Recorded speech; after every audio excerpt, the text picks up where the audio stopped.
Boston Globe senior NFL writer covering the Patriots, host of the Ben Volin Football Hour, Saturdays from noon to 1 on WEEI, and the great reporter covering the New England Patriots joins us on the program. How surprised were you with the news yesterday morning, Ben? I'd love to pretend that I saw this all coming, but I can't. I was very surprised like everyone else for several reasons. This is a very veteran team that Bill Belichick has built here. Veteran offensive line, playmakers, the defense, and they're entrusting it all now to a rookie quarterback. I thought they were going to start the season with Cam Newton, go with the veteran. I thought that'd be the safer play. Let Cam kind of sink or swim on his own, and then if he does sink, you can turn the team over to Mac Jones. But I think this is just a testament to how good Mac Jones has looked throughout the preseason. I think this is really about him impressing Bill Belichick and the coaches and showing that he's ready for this, not necessarily that he beat out Cam Newton, because I don't think that Cam had that bad of a preseason by any stretch. But I think that Mac was the future. He's the guy they invested in, and he, I think, blew them away with his improvement throughout the 5 weeks, the way he was able to build on one day from the next. His performance last week in 3 practices where he was the only quarterback running with the ones when Cam Newton was out. I think Mac Jones took that opportunity and absolutely ran with it. And then when you're going to, make the decision to turn the team over to your rookie quarterback and Mac, I just think it wasn't tenable to have Cam Newton around as the backup. He's a big personality. When you watch practice, Cam is the ringleader. He's the guy dancing during warmups and getting guys hyped, and guys definitely gravitate around Cam Newton. And this is Mac Jones's team now, and Cam's never had to take a back seat to anyone before. It's been since 2008 when he was at Florida that he's been a backup. So to me, I think Belichick made the right move. Just get that element out of the locker room. Give Mac Jones the space that he needs to grow into the leader. And clearly the team thinks very highly of him. Do you think Cam asked to be released? I think it's probably mutual. I don't think Cam wanted to be the backup here. He obviously, the writing's on the wall. He's not going to get the job back from Mac Jones unless there's an injury. And I don't think the Patriots, like I said, I don't think they wanted that dynamic in their locker room where there's 2 quarterbacks trying to be the leader. And I don't know if Cam can turn the switch off. He's such an alpha dominant personality. He's always used to being the guy. And I just don't think that's a good way to support your young quarterback. Nothing against Cam. I don't think it's anything personal. It's just who he is as a person, as a player. And I think it's going to affect his ability, assuming he wants a backup job. We don't even know he really wants to, not every quarterback who's made $100 million wants to grind it out as a backup for league minimum. So if he does want a backup job, I think just his big personality is going to work against him with other teams the way it did with the Patriots. Do you think that there is a seminal moment where Mac won this job that you look back and you go, that's probably when he said or showed to Belichick and Josh McDaniels, I'm your quarterback? I mean, I honestly think it has to be the 3 days that Cam Newton missed due to the, quote, misunderstanding of the COVID protocols, whatever it was. Cam not being vaccinated, he had to sit out for 3 days. And of all places to do it, here in New England, where we all remember a guy named Drew Bledsoe got hurt, a kid named Tom Brady came in, and we never heard of Drew Bledsoe again. So Mac got his opportunity, and I think he really ran with it. 3 days in a row, 100-degree practices. He's out there grinding it out. Doing a great job leading the team. And I just remember multiple times in practice, he's leading a series on a 2-minute drill or what have you, and he completes it with a touchdown. He comes off and he gives a high five to Josh McDaniels. Bill Belichick's waiting for him with a high five. He's jumping and, hip bouncing against his teammates. Like, you could just see the confidence that he had and that everyone had in him just growing all around. And so I think absolutely that week, just last week, where he had 3 days all to himself, I think that's when he showed the coaching staff that he's ready for this. You've been covering this team, I think, for close to a decade. Where would you rank this move of all the moves that the Patriots have made? It's a big one. I guess I'm trying to think, letting Tom Brady go, that was a pretty significant one as well. And one that I hope this Mac Jones, for their sake, I hope it works out. But there's still probably some doubts over whether they should have let Tom Brady go. I guess you go back to the Lawyer Malloy move where they cut him on the eve of the season all the way back in 2003. This maybe doesn't rate quite as high because Cam isn't as entrenched with the Patriots as Lawyer Malloy was, but this was definitely a big surprise. Maybe Logan Mankins getting traded right on the eve of the regular season in 2014. That was a big shock to the system. Tom Brady was not pleased over that move as well. But this is big. I mean, I don't think any of us really expected Bill Belichick to go with the rookie quarterback for week 1. Belichick has coached 377 games with the Patriots, including postseason.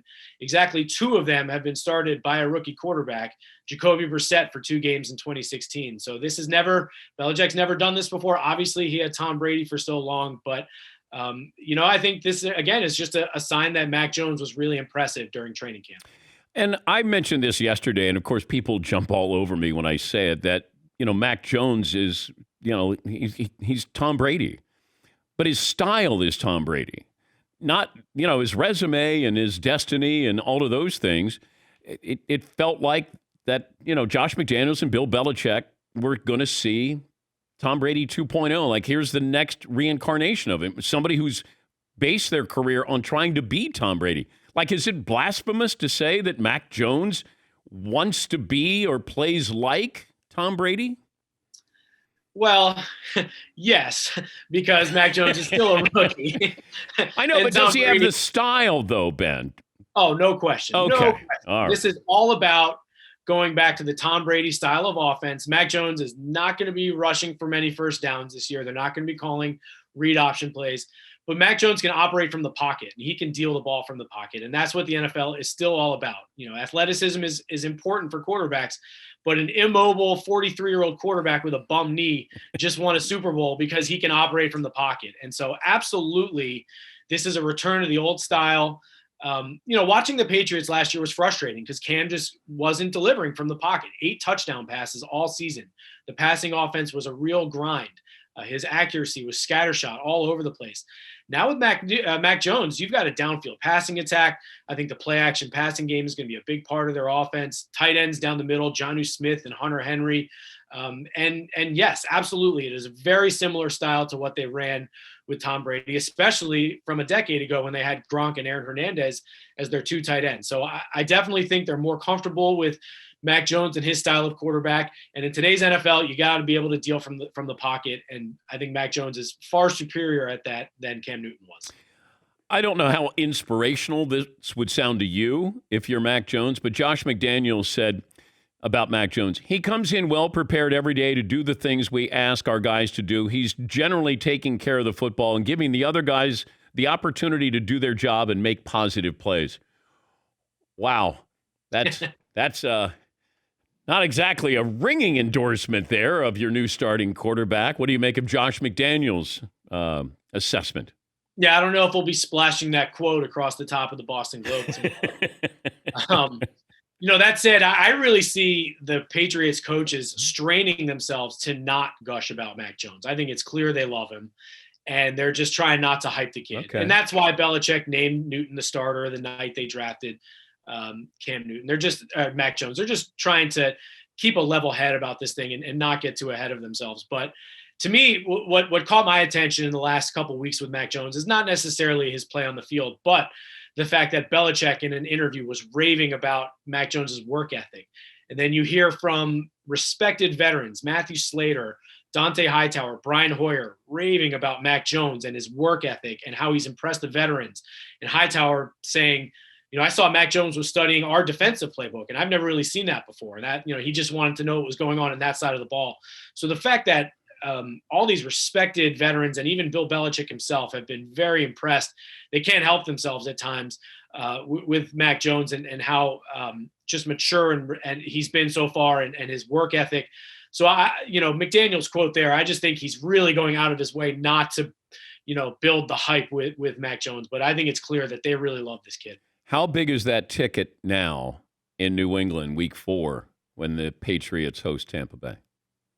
It might cost $11 billion to get in the stadium that night. I don't know. I mean, it was already going to be a huge ticket just from Brady coming back. But yeah, Mac Jones, it's like Belichick's coming back to the fight. Like, oh, you think you're good, Brady? Like, well, I got my own Brady now. I got Brady 2.0 here.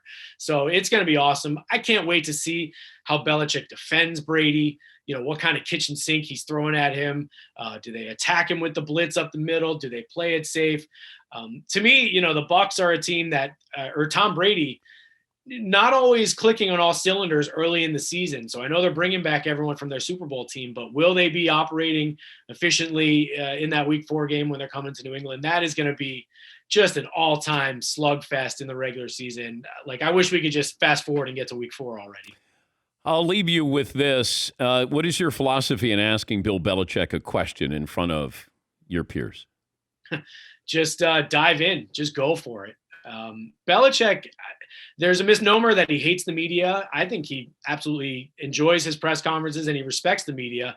And I think he respects the media that doesn't kowtow to him, that is actually going to ask him a tough question and isn't afraid to go toe to toe. So I think you always want to remain respectful and you don't want to kind of ask him trolling, leading questions, but there's no harm in asking a tough question about Cam Newton's vaccination status or, what happened with Aaron Hernandez. These are real questions and you got to ask them. And I think Belichick respects the reporters who are willing to do that. Seton, do you have that question that was asked this morning where Bill just gave a one-word answer? I don't know if it's the first one that... Is that on Cam as a backup or Max starting and Cam vaccination? What was the... try that one, and let me get... Bill, wondering how much did having those 3 days to himself for Mac Jones help him beat out Cam for that position? Yeah, I don't know. Okay. Now, Ben, that's a fair question. He's the only one who knows, and he doesn't know. That's my favorite stock answer. Someone will ask him, oh, wow, you gave Matthew Judon $32 million guaranteed. How do you envision him fitting in the defense? Yeah, I don't know. Like he hasn't thought about this, that he doesn't have a very specific plan for Matthew Judon. So could you imagine how he would react, Ben, if he didn't like and respected the media, as you're telling me?